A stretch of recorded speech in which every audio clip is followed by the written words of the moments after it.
is not only an important place for all Jews, but it's a really important place for other human beings as well. And as the only democracy in the Middle East, it provides such a wonderful oasis for everyone to go who is yearning for that peaceful nation. Yavo shalom aleinu, od yavo shalom aleinu, yavo shalom aleinu ve'al kulam. Yavo shalom. Well, I had dreams of going to Israel for about 4 years before I actually got there. Last month I went to Israel on the birthday trip. I remember when I was studying abroad at Bar Ilan.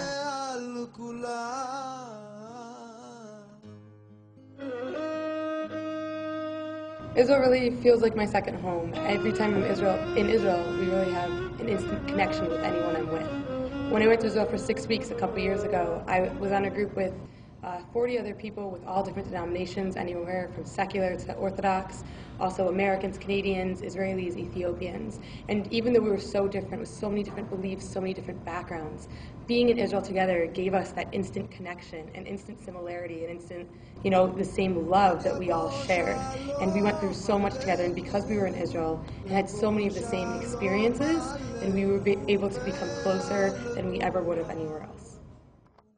I remember I used to go when I was really young, and my dad would always take me on a stroller out to the Mediterranean Sea and swim there, and really enjoyed it. We would always go during the summer, so it was always pretty hot, but there were always like palm trees and stuff. It was pretty tropical, and just seemed like another world to me. I really love how Israel has such a huge variety of landscape.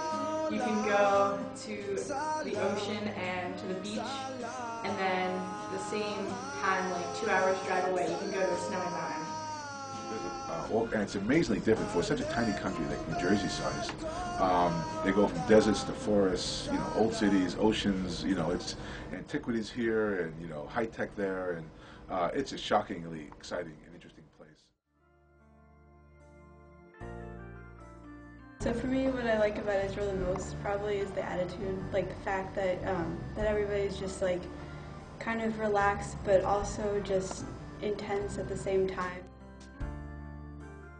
For example, when I was in Israel last semester, I went to the Arab market in Jerusalem, and I was just shopping with my friend, and we went into a store, and we were just talking to the shopkeeper, and he was really nice, and we were bargaining with him, talking with him, and he just out of the blue offered to give us tea, and so we had tea with this guy who we didn't know, and he was completely nice to us. He gave us food and he gave us tea, and we just like sat and chatted for like half an hour. One of my warmest memories is spending time with Bilmela, who is a nurse by training, interested in history medicine. We met at a conference. She invited me to spend Shabbat dinner with her family at Gavim. And there were 4 generations of a family. Her parents, she, 3 of their children, several of their grandchildren, and it was just a wonderful time together.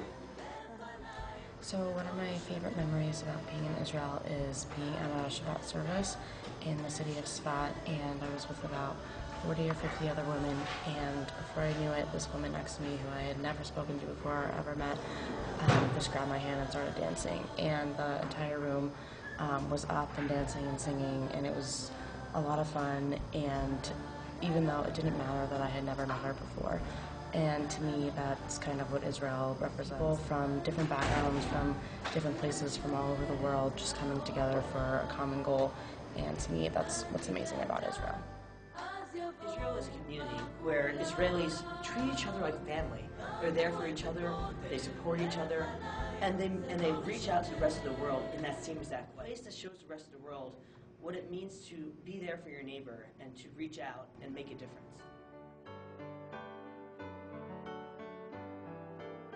I love Israel because it's the only true place you can rock around and just feel completely at home and completely secure the first time you get off the plane and just walking around, even though it's a foreign country and it's foreign language and foreign customs. You don't even know those things, but you still feel completely at home and completely secure. I lived there with my family. I lived there for a year during one of the intifadas, which was no problem. And It's extremely safe there, and it's all what you hear about Israel is just totally crap, to be honest. It's safer in Israel than it is in Rochester, no question about it. People are friendly or nice, or they have their personality traits, but that's okay. And basically, it's like a big family when you're there. And you know, you see 7-year-old kids walking 2 miles from their home by themselves because the entire community is watching over these children, and it's totally safe. And everybody is concerned about everybody else. It's a place I feel quite comfortable.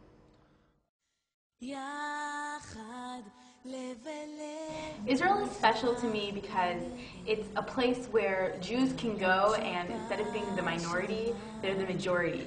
So you can be free to eat kosher food wherever you want. You can wish a happy holiday to your bus driver, and you know that anyone passing by you on the street is a Jew, and it's a wonderful feeling to feel, you know, encompassed in people that are just like you. So Israel is important to me because as a people, as a tribe, the Jewish nation has been in desperate need for a state for century after century after century of being outside of its ancestral homeland, in lands where it was not treated well, and to be able to come together and have a state of our own, where Jews of all skin colors, languages, ethnicities can come together and be free. That's something that I feel we should not take for granted, and that we should love. I think, too, that Israel doesn't always get seen by the rest of the world for what it does. And one of the recent times with that is in Haiti, when no one could get medical care to Haiti. And all of a sudden, there's an Israeli hospital set up there within days, taking care of people and getting them the emergency care that was needed long before anyone else could even get supplies in. And most of the world doesn't know that that's typical of how Israel responds to the rest of the world. It was really crazy to see the mix of people that went to that campus. There were religious Jews, secular Jews, people who weren't Jewish at all. There were Muslims running around in hijabs, and it was really interesting to see that in a state where people envision that it's just ravaged with war and there's just bombs going off all the time. But here, everyone's just learning side by side. Everyone's there for a common goal. People just want to get an education to make their country that they love so much a better place. Another very, very vivid memory is visiting the study of David Ben-Gurion, the founding prime minister, which is preserved on his kibbutz. When he was finished with his public office, he decided to return not to some fancy place he could have been set up, but to his original kibbutz. It's on the edge of the Negev, making the desert bloom and so on. And he went there, they created a special study for him, and the shelves are lined with all his books. And his desk is preserved the way it is. And what most moved me, given my concern about some of the aggressive activities that both Israelis and their enemies are engaged in, is to see on David Ben-Gurion's desk one portrait. It was a portrait of Mahatma Gandhi.